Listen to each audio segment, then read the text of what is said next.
Assalamualaikum warahmatullahi wabarakatuh. Baiklah, pada kesempatan ini kita akan berdiskusi tentang praktikum kimia dasar 1 untuk objek 4, itu konsentrasi dan titrasi netralisasi. Jadi pada objek ini kita akan ada dua bahasan. Itu pertama adalah konsentrasi, dimana nanti konsentrasi ini kaitannya dengan membuat larutan, dan kedua itu adalah titrasi netralisasi atau titrasi asam basah yang dikenal lebih luasnya. Untuk tujuan praktikum itu sendiri cukup banyak. Yang pertama itu adalah mengerti beberapa satuan konsentrasi, kemudian membuat larutan dalam berbagai satuan konsentrasi, kemudian menghitung konsentrasi larutan, dan menjadi terampil dalam menggunakan peralatan untuk membuat larutan, kemudian menstandarisasi larutan natrium hidroksida dengan asam oksalat, kemudian menentukan konsentrasi molar dan persen massa asam asetat dalam cuka, dan menggunakan hukum stoikiometri pada titrasi asam basah, dan terakhir itu adalah melatih keterampilan memipet dan mentitrasi. Mungkin bagian yang terakhir ini tidak dapat kita lakukan atau tidak dapat kita penuhi secara utuh karena kita menggunakan sistem praktikum secara daring. Tapi setidaknya kita mengerti dan paham cara memipet dan mentitrasi dengan baik dan benar. Itu adalah tujuan praktikum. Selanjutnya, beberapa poin-poin penting dari objek 4 itu sendiri. Itu yang pertama itu adalah ada namanya larutan. Jadi larutan itu merupakan campuran homogen itu yang terdiri dari zat terlarut atau solut dan zat pelarut atau solvent. Jadi kalau secara umum larutan itu juga campuran homogen yang terdiri dari beberapa zat, bisa 2 atau lebih, yang terdiri dari zat terlarut, di mana zat terlarut ini biasanya jumlahnya itu lebih sedikit. Jadi terlarut itu jumlahnya lebih kecil dibandingkan dengan pelarutnya. Itulah pengertian secara umum tentang larutan. Kemudian di objek 4 ini juga nanti akan banyak diketahui tentang konsentrasi, di mana secara umum konsentrasi itu adalah perbandingan jumlah zat terlarut dengan jumlah pelarut. Jadi perbandingan antara jumlah zat terlarut atau solut dengan pelarutnya atau solvent. Perbandingannya itu tergantung dari jenis konsentrasi yang kita gunakan. Kalau misalnya perbandingannya dalam bentuk persen-persen, berarti nanti konsentrasinya dalam satuan persen. Kalau misalnya dalam perbandingan dalam molar, berarti konsentrasi yang kita gunakan adalah bentuk molar. Jadi nanti akan banyak jenis-jenis konsentrasi dalam kimia itu sendiri. Kemudian dalam titrasi juga nanti dikenal adalah larutan standar primer dan larutan standar sekunder.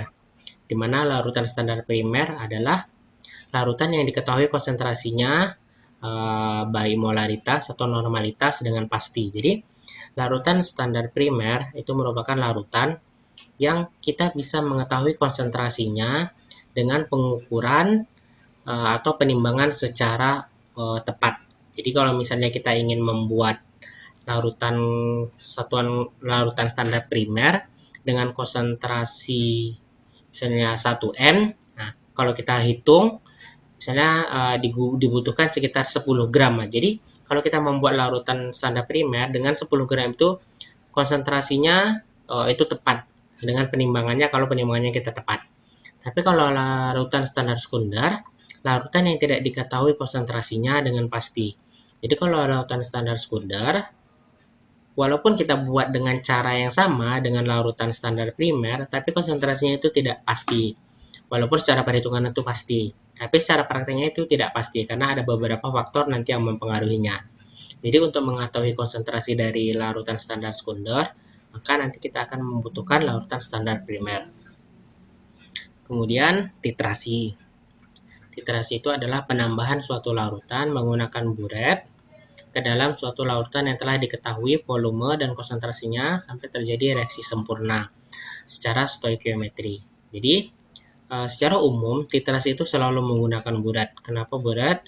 Karena buret itu dia memiliki volume yang dilengkapi dengan skala, di mana skalanya itu cukup teliti dan dapat digunakan dengan mudah. Kemudian biasanya dalam menggunakan titrasi itu kita selalu menambahkan ke dalam suatu zat, itu zatnya itu yang sudah diketahui volumenya dan konsentrasinya. Jadi prinsipnya dari titrasi ini adalah pembandingan antara misalnya kita punya zat A dengan zat B, di mana zat A itu sudah diketahui konsentrasi dan volumenya, sedangkan zat B belum. Jadi kita cari berapa volume yang dibutuhkan nanti sampai terjadi reaksi sempurna atau sampai terjadi reaksi setimbang. Dimana nanti biasanya reaksi sempurna ini itu diketahui dengan adanya penambahan indikator. Karena umumnya larutan yang kita gunakan itu adalah bening.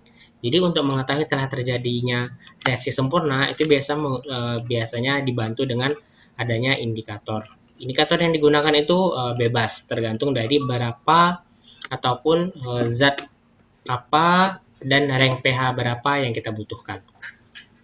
Selanjutnya itu adalah titrasi netralisasi.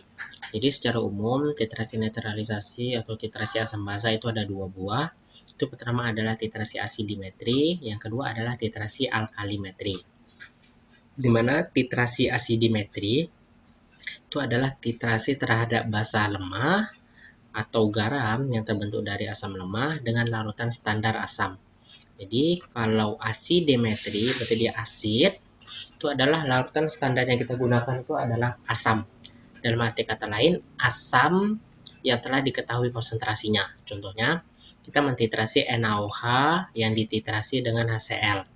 Jadi HCl ini sudah diketahui konsentrasinya, dan NaOH kita tentukan konsentrasinya melalui HCl. Yang kedua adalah titrasi alkalimetri, di mana titrasi terhadap asam lemah atau garam yang terbentuk atau terbuat dari basa lemah dengan larutan standar basah. Jadi ini adalah kebalikan. Kalau tadi asidimetri adalah asal katanya asid, kalau alkalimetri itu adalah alkali yaitu basah.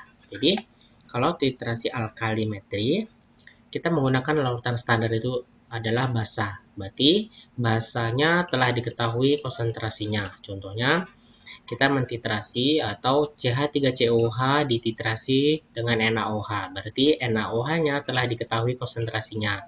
Dan CH3COH atau asam asetat yang akan kita tentukan konsentrasinya. Itu pembagian atau jenis-jenis dari titrasi netralisasi. Jadi cara mudah untuk melihatnya nanti adalah lihat apa yang diketahui konsentrasinya. Kalau diketahui konsentrasinya itu adalah asam, berarti dia adalah asidimetri. Kalau diketahui konsentrasinya basa, berarti adalah alkalimetri. Kemudian tadi sudah dijelaskan tentang larutan standar primer. Itu merupakan larutan yang dapat diketahui konsentrasinya dengan pasti dengan cara penimbangan. Untuk larutan standar primer itu memiliki beberapa syarat. Jadi tidak semua larutan atau tidak semua zat-zat kimia itu dapat dikatakan larutan standar primer. Suatu senyawa dapat dikatakan menjadi larutan standar primer apabila yang pertama, dia harus mudah didapat dalam keadaan murni. Mudah didapat dan dalam keadaan murni. Jadi mudah diperoleh dan diperoleh itu dalam keadaan murni atau pure. Kemudian tidak higroskopis. Higroskopis artinya adalah menyerap uap air. Kemudian tidak teroksidasi. Kalau bahasa umumnya adalah tidak terjadi kenaikan bilangan oksidasi atau tidak berubah warnanya. Biasanya kalau misalnya contohnya itu kalau apel, kalau kita belah kemudian kita biarkan lama dia akan berubah, itu contoh teroksidasi. Begitu juga nanti zat kimia, dia bisa berubah warna apabila telah mengalami oksidasi. Nah, tidak menyerap udara selama penyimpanan, atau intinya itu adalah larutan standar primer itu harus bersifat stabil. Kemudian sedikit mengandung pengotor. Itu minimalnya itu adalah di bawah atau kecil dari 0,01%. Ini mengacu pada syarat yang pertama tadi, keadaan harus murni. Kemudian harus mempunyai berat ekivalen yang tinggi. Ini dapat kita lihat dari berat molekulnya nanti, dan kita lihat juga dengan ekivalennya. Kemudian mudah larut dalam pelarut yang sesuai. Kalau misalnya nanti dia kita menggunakan pelarut air atau aquades, dia mudah larut dengan aquades. Kalau kita menggunakan pelarut organik, contohnya metanol, dia mudah larut dalam organik. Kemudian yang terakhir itu adalah reaksinya stoikiometri dan berlangsung terus-menerus. Intinya itu adalah kita dapat memperhitungkan atau dapat memperkirakan berapa konsentrasinya dengan perhitungan, dan reaksinya itu berlangsung secara terus-menerus. Itu adalah syarat-syarat larutan standar primer. Kemudian ini adalah contoh larutan standar primer yang biasa digunakan. Itu biasa digunakan untuk titrasi asam basa, untuk titrasi redoks atau reaksi redoks, kemudian untuk pengendapan, kemudian pembentukan kompleks. Itu contohnya ada natrium karbonat, ada boraks, kemudian ada kalium biftalat, kemudian asam benzoat, kalium iodat, kemudian yang paling sering digunakan itu adalah ini. Itu adalah asam oksalat hidrat atau asam oksalat. Itu adalah beberapa contoh larutan standar primer yang biasa digunakan di laboratorium. Dan umumnya semua zat yang ada di sini itu adalah memiliki sifat yang terpenting itu adalah stabil. Karena salah satu syarat dari standar primer itu dia adalah harus stabil. Kemudian indikator. Indikator yang kita gunakan di sini adalah indikator phenolphthalein atau biasa disebut dengan indikator PP. Di mana indikator PP ini memiliki rank itu adalah 8,3 sampai 10. Jadi rank dari indikator PP itu adalah basa. Jadi apa fungsi indikator? Fungsi indikator itu adalah untuk memberikan keterangan suatu larutan itu telah sampai pada rank yang telah ditetapkan. Contohnya seperti ini. Kalau indikator PP itu memiliki rank 8,3 sampai 10, jadi ketika dia terjadi atau larutan itu terjadi pada rank tersebut, pada rank pH tersebut, maka akan terjadi perubahan warna pada larutan tersebut. Jadi untuk indikator PP itu sendiri, dia tadi memiliki rank pH itu adalah 8,3 sampai 10. Jadi cara kerjanya adalah kalau misalnya kita ingin mentitrasi suatu zat, berarti yang kita titrasi atau yang berada pada Erlenmeyer itu adalah suatu zat yang asam, karena kita akan menggunakan indikator PP. Kemudian asam tersebut kita tambahkan dengan basa, kemudian sampai nanti kondisinya pH-nya yang dari asam itu mendekati terus ke basa sampai ke netral. Kemudian setelah melewati titik ekivalen namanya, itu nanti titik ekivalen itu biasanya ditandai kalau kita titrasi, kita tambahkan atau kita teteskan dengan budat tadi itu larutan basa. Itu dia ketika dia netes mengenai larutan di Erlenmeyer itu warnanya pink atau lembayung, tapi setelah kita aduk itu hilang. Nah, itu biasanya tanda-tanda titik ekivalen. Kemudian apabila telah terjadi perubahan dari bening seperti gambar ini, itu pada pH 7 itu warnanya masih bening, kemudian ketika pH-nya 9 dia berubah menjadi warna ungu atau lembayung. Nah, itulah yang menandakan bahwa larutan itu telah terjadi perubahan warna atau telah terjadi titik ekivalen lebih. Nah, itulah yang menjadi penanda kita. Kalau misalnya kita titrasi telah terjadi perubahan warna seperti ini, berarti titrasi sudah bisa dihentikan dan bisa kita ukur volume dari pentiter yang kita gunakan. Tapi kalau kita sudah terlebih, berarti kita tidak bisa menggunakannya lagi. Dalam arti kata lain, titrasi yang kita gunakan atau yang kita lakukan itu tidak akurat karena telah lebih atau telah lewat dari titik ekivalennya, dan itu biasanya lewat jauh, itu ditandai dengan perubahannya. Untuk indikator itu sendiri, banyak indikator yang bisa digunakan. Tapi yang paling umum itu adalah indikator PP dengan rank pH segini. Dengan rank pH 8,5 sampai 10, 8,3 sampai 10. Berbeda indikator, berbeda pula rank pH-nya, maka berbeda pula warna yang dihasilkan. Jadi, indikator itu digunakan tergantung dari kebutuhan kita. Kita ingin mentitrasi asam, atau kita ingin mentitrasi basa, atau kita ingin rank pH berapa, itu nanti disesuaikan terhadap penggunaan indikator. Kemudian satuan konsentrasi. Untuk satuan konsentrasi yang umum digunakan itu adalah ada molaritas, ada normalitas, praksimol, molalitas, persen berat, ada persen volume, ada ppm, ada ppb. Ini adalah konsentrasi-konsentrasi yang umum digunakan di kimia, dan masih banyak lain konsentrasi lain yang masih digunakan. Kita coba bahas satu-satu. Yang pertama itu adalah molaritas. Molaritas itu menyatakan jumlah mol zat terlarut yang terdapat dalam 1 liter larutan. Jadi kata intinya adalah mol terlarut dalam 1 liter larutan. Atau kalau kita singkat adalah M besar. Jadi simbol dari molaritas itu adalah M besar, mol zat terlarut per 1 liter larutan. Berarti 1 liter di sini adalah volume. Atau kita bikin adalah M itu adalah mol per volume dalam liter. Kemudian yang kedua itu adalah normalitas. Simbolnya adalah N besar, di mana menyatakan jumlah mol ekivalen yang zat terlarut dalam 1 liter larutan. Jadi hampir sama antara molaritas dengan normalitas. Yang berbedanya adalah kalau dia molaritas, dia mol zat terlarut. Tapi kalau dia normalitas adalah mol ekivalen zat terlarut. Mol ekivalen ini nanti diketahui dari zatnya, dari ekivalen dari masing-masingnya. Contohnya kalau dia misalnya adalah HCl, itu dia memiliki ekivalennya itu adalah 1. Lihat dari asamnya. Kemudian kalau dia punya adalah H2SO4, itu ekivalennya itu adalah 2. Jadi nanti molnya itu tergantung dari ekivalennya. Satuannya atau pernya itu tetap dalam 1 liter. Berarti dalam 1 liter itu adalah volume juga.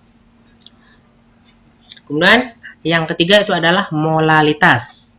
Kalau tadi molaritas, sekarang adalah molalitas. Simbolnya itu adalah M kecil.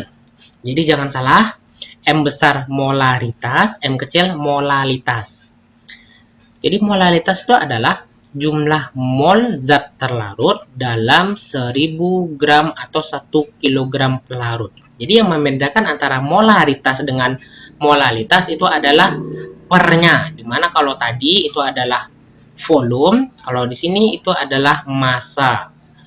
Karena dia satunya adalah kilogram larutan. Jadi ingat, itu adalah larutan, bukan pelarut.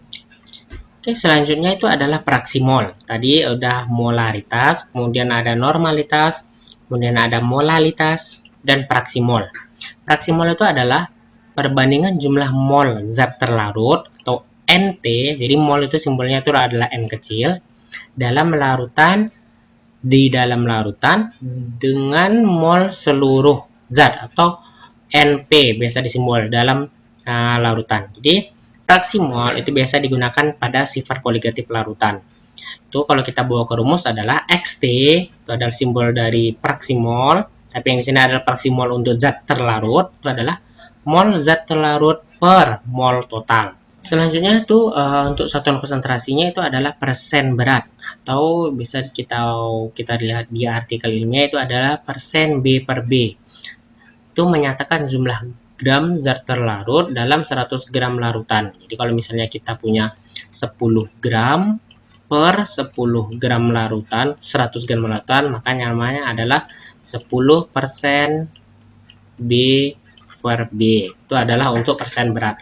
Nah, ada juga persen volume. Prinsipnya itu sama, cuman di sini adalah satuannya dalam bentuk volume. Misalnya 10 ml per 100 ml. Berarti 10% volume per volume. Atau yang ketiga itu adalah gabungan dari keduanya. Itu biasanya kalau kita memiliki 10 gram per 100 ml. Itu biasa digunakan nanti adalah 10% B per V. Jadi yang umum digunakan itu adalah ini, karena umumnya itu adalah zat terlarut itu adalah zat padat umumnya, kemudian zat pelarut itu adalah zat cair. Makanya yang paling sering digunakan itu adalah persen berat volume per volume, atau yang kedua adalah persen volume per volume, sesama zat cair. Kemudian satuan konsentrasi selanjutnya itu ada ppm, ppb, ppt, dan ppk. Ini satuan konsentrasi ya, yang merupakan satuan-satuan yang dipakai satuan nirdimensi. Artinya itu adalah satuan yang tidak berdimensi. Dia hanya bilangan saja yang berasal dari pecahan yang sangat kecil. Dan satuan ini sudah sedikit sekali digunakan. Jadi beberapa satuan dari satuan ini telah banyak digantikan. Contohnya kalau kita misalnya ketahui part per million atau ppm itu adalah 1 per 10 pangkat 6 atau 1 per sejuta. Dan biasanya itu sudah digantikan dengan itu adalah miligram per liter. Kemudian kalau ppb itu adalah 1 per 10 pangkat 9 bisa sudah digantikan dengan mikrogram per liter sampai seterusnya. Jadi satuan-satuan ini sudah jarang digunakan tapi perlu untuk diketahui. Dan biasanya satuan ini digunakan untuk membuat larutan jika tidak diketahui, misalnya itu adalah tidak diketahui massa molarnya, sehingga kita hanya menggunakan satuan yang disebut dengan satuan nirdimensi, hanya bilangannya saja. Kalau misalnya ppm 1 per 1 juta, berarti dalam 1 juta pelarut itu ada satu ada satu bagian. Itu berarti sangat kecil sekali konsentrasinya. Itu untuk satuan konsentrasi. Kemudian selanjutnya kita masuk peralatan. Ini ada beberapa peralatan dari objek 4 yang biasa digunakan dan itu memiliki fungsi yang spesifik atau fungsi yang khusus walaupun dia fungsi umumnya itu sama. Contohnya begini, kita punya di sini ada pipet tetes, ada pipet gondok, dan ada pipet ukur. Fungsi secara umum ketiga alat ini itu sama untuk mengambil atau menyedot larutan. Tapi fungsi secara khususnya itu berbeda. Dan ketiga alat ini itu memiliki ketelitian masing-masing yang berbeda. Mana kalau pipet tetes itu ketelitiannya rendah. Kalau pipet ukur itu sedang. Kemudian kalau pipet gondok itu cukup teliti. Kemudian ada juga buret, set buret, itu ada buret, ada standar, ada klepnya, kemudian ada elemeyernya, ada corong, ada labu ukur, ada gelas piala, kemudian ada spatel, kemudian ada bola hisap. Nah, di bola hisap ini di video sudah dijelaskan cara penggunaannya. Kemudian ada batang pengadu, ada kaca arloji, dan ada berbagai jenis dari gelas ukur. Itu beberapa peralatan yang umum digunakan di laboratorium untuk objek 4 untuk membuat larutan dan titrasi netralisasi.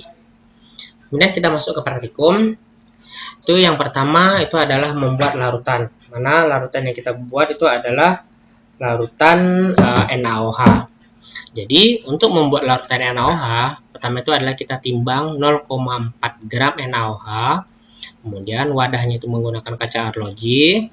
Selanjutnya kita timbang, kemudian kita masukkan ke dalam gelas piala, kemudian kita tambahkan pelarut air itu sampai volumenya 100 ml, bukan dengan 100 ml tapi sampai 100 ml. Kemudian dari membuat larutan NaOH ini yang kita ketahui adalah itu massa dari NaOH itu adalah 0,4 gram. Kemudian MR atau molekul relatif dari NaOH itu 40 gram per mol. Kemudian volumenya itu adalah 100 ml. Kemudian nanti yang ditanya itu adalah konsentrasi NaOH dalam molaritas dan normalitas. Silahkan cari, dan ini bikin untuk didata. Jadi yang pertama itu adalah membuat larutan NaOH. Ini data-datanya, dan bagian dicari itu adalah bagian ini. Kemudian ada bagian yang merah di sini. NaOH itu ditimbang, tapi keterangannya adalah tidak perlu timbangan analitik. Kemudian dilarutkan ke dalam gelas piala. Kenapa harus gelas piala? Kalau kita perhatikan di sini banyak wadah untuk melarutkan. Kalau di sini ada 2, ada 3, itu ada Erlenmeyer, ada labu ukur, dan ada gelas piala. Jadi kenapa NaOH itu tidak perlu dengan timbangan analitik dan hanya harus menggunakan gelas piala? Itu disebabkan adalah karena NaOH tersebut merupakan salah satu contoh larutan standar sekunder. Jadi kalau misalnya larutan standar sekunder, kita timbang 0,4 gram, ini bisa kita tentukan konsentrasinya secara molaritas, Itu secara hitungan. Tapi secara teori atau secara percobaan, kalau kita bikin 0,4 gram, misalnya secara perhitungan kita dapat 1 M, maka secara praktek ini tidak sesuai dengan 1 M. Karena NaOH tersebut adalah larutan standar sekunder. Makanya tidak perlu timbangan analitik yang sampai 4 digit di belakang koma. Kemudian melarutkan juga tidak harus dengan menggunakan labu ukur. Karena labu ukur, Erlenmeyer, kemudian ada gelas piala, itu yang paling teliti itu adalah labu ukur. Jadi kita tidak perlu terlalu teliti, cukup dengan gelas piala saja. Dan gelas piala juga ada volume-volumenya untuk menandakan sampai seberapa banyak kita menggunakan atau sampai seberapa banyak pelarut yang kita gunakan. Jangan lupa untuk normalitas dia menggunakan mol ekivalen. Berarti tentukan mol ekivalen dari NaOH. Berapa ekivalennya dari NaOH? Itu silahkan nanti dicari. Kemudian itu ada membuat larutan H2SO4. Jadi kalau membuat larutan H2SO4 itu kita mengambil 5 mili larutan H2SO4 pekat itu dengan konsentrasi atau dengan kepekatan itu adalah atau dengan presentasi 95 sampai 97 derajat sampai 95 sampai 97% itu konsentrasi dari H2SO4 pekat. Kemudian kita ambil 5 mili, kita masukkan ke dalam gelas piala yang telah berisi air. Jadi ini yang membedakan dengan yang sebelumnya. Kalau sebelumnya kita masukkan dulu baru kita tambah air. Kalau ini airnya sudah ada di dalam baru kita masukkan asam sulfat. Setelah itu diaduk, kemudian baru kita penuhkan atau kita sampai volumenya 100 mili. Hal penting yang perlu dilakukan dalam membuat larutan asam sulfat pekat atau asam yang lainnya yang bersifat pekat itu adalah kita tidak boleh menuangkan air ke dalam asam sulfat kalau belum terjadi larutan. Misalnya gini, kalau kita masukkan asam sulfat ke dalam gelas piala kosong baru kita tambahkan air, itu sangat berbahaya. Berbahaya kenapa? Karena asam sulfat itu bersifat eksotermis. Nanti takutnya ada letupan-letupan dari asam dan itu membahayakan.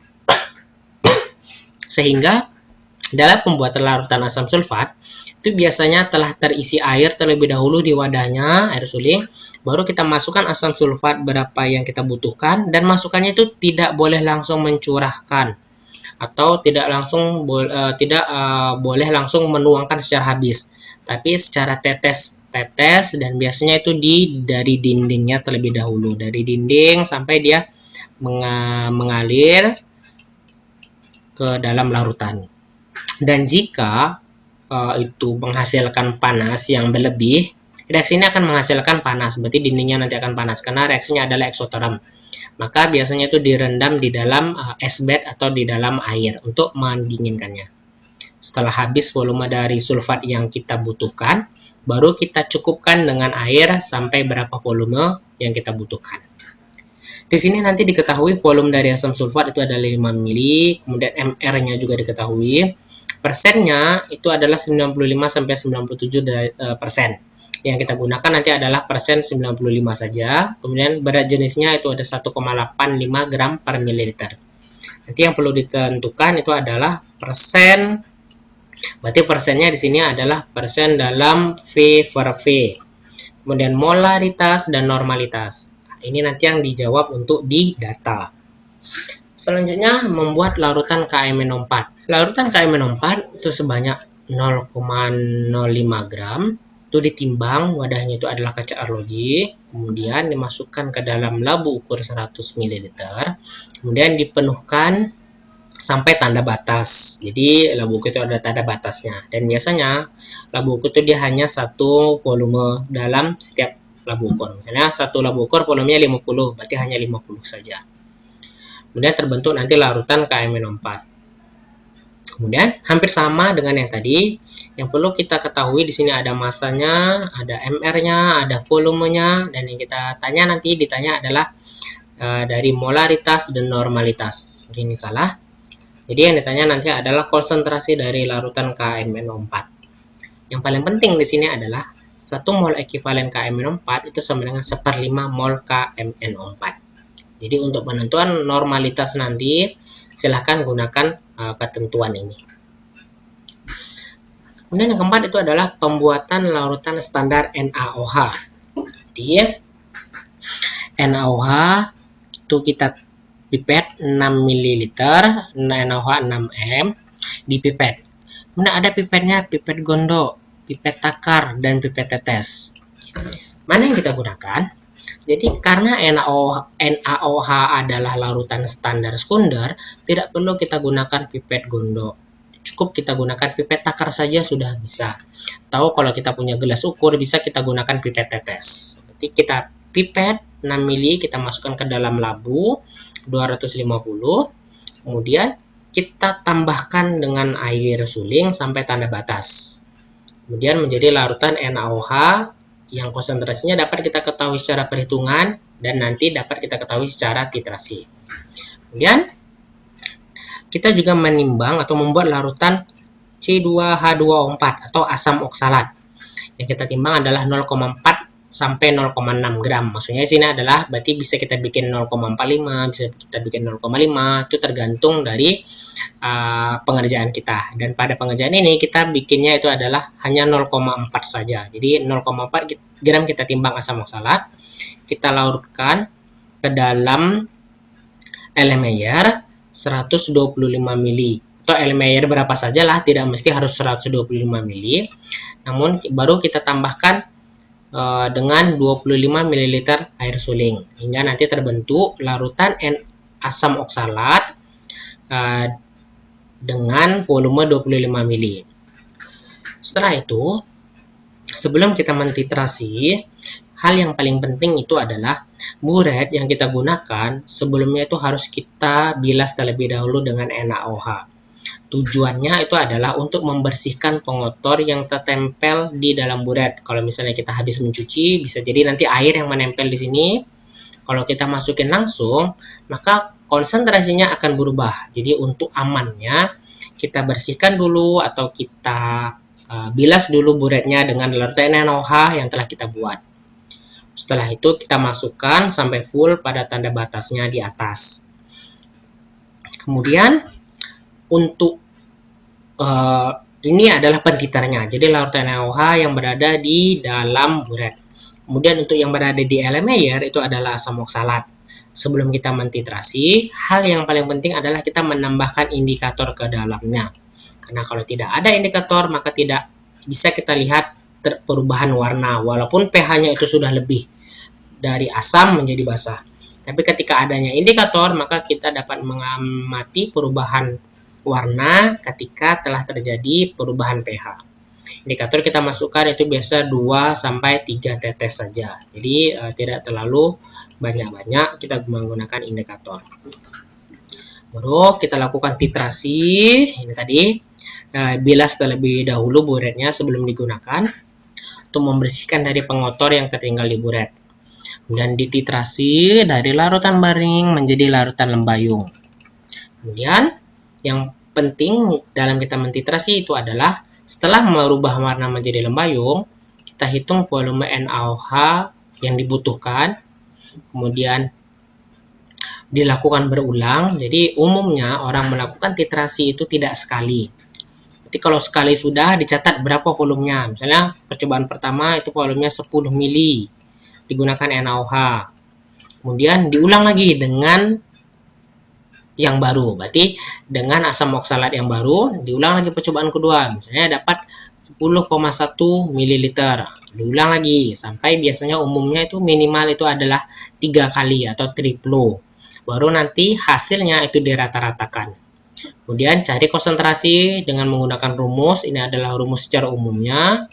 A1 V1 M1 sama dengan A2 V2 M2. A1 adalah ekuivalen, V adalah volume, M adalah konsentrasi. Jadi kalau misalnya di sini kita anggap nanti adalah ini asam oksalat, berarti di sini nanti adalah NaOH. Baru nanti ditentukan. Atau bisa juga mengikuti cara yang ada pada penuntun. Kemudian yang terakhir itu adalah konsentrasi CH3COOH dalam cuka atau konsentrasi asam asetat di dalam cuka. Jadi penyusun cuka itu adalah asam asetat, tapi konsentrasinya biasanya sudah diketahui dalam bentuk persen. Tapi di percobaan biasanya kita ingin mengetahui konsentrasinya dengan prinsip titrasi. Jadi kerjanya itu adalah kita memiliki 10 mili cuka, kita masukkan ke dalam Erlenmeyer.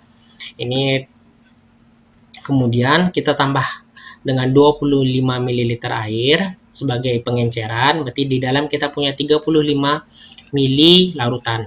Kemudian sebelum kita titrasi, kita tambahkan indikator juga. Kemudian kita lakukan titrasi, itu sama, perubahan warna dari bening menjadi lembayung. Untuk pentiter yang kita gunakan itu tetap sama, yaitu adalah NaOH. NaOH yang kita gunakan.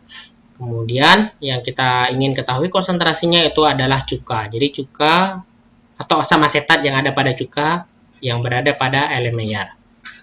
Kemudian di sini kita tahu volumenya ada 10 ml. Kemudian di sini biji cuka juga ada 1,01 gram per mili.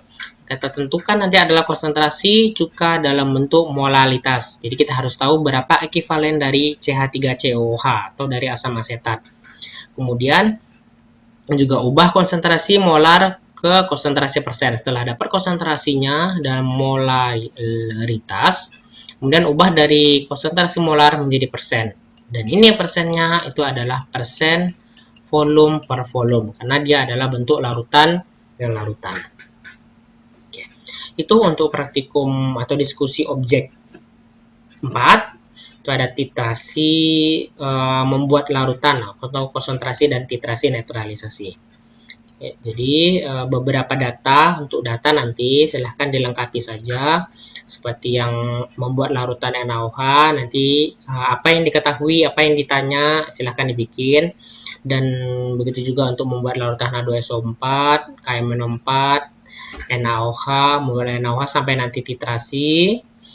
Ini semua caranya atau contohnya itu ada di penuntun. Silahkan nanti dilihat penuntun dan dilengkapi dengan reaksi. Untuk perhitungan silahkan gunakan faktor konversi. Jangan gunakan rumus yang ada pada SMA. Biar lebih mudah dan lebih tepat dalam menghitung. Mungkin itu untuk praktikum objek 4. Itu ada konsentrasi dan titrasi netralisasi. Mungkin hanya ini.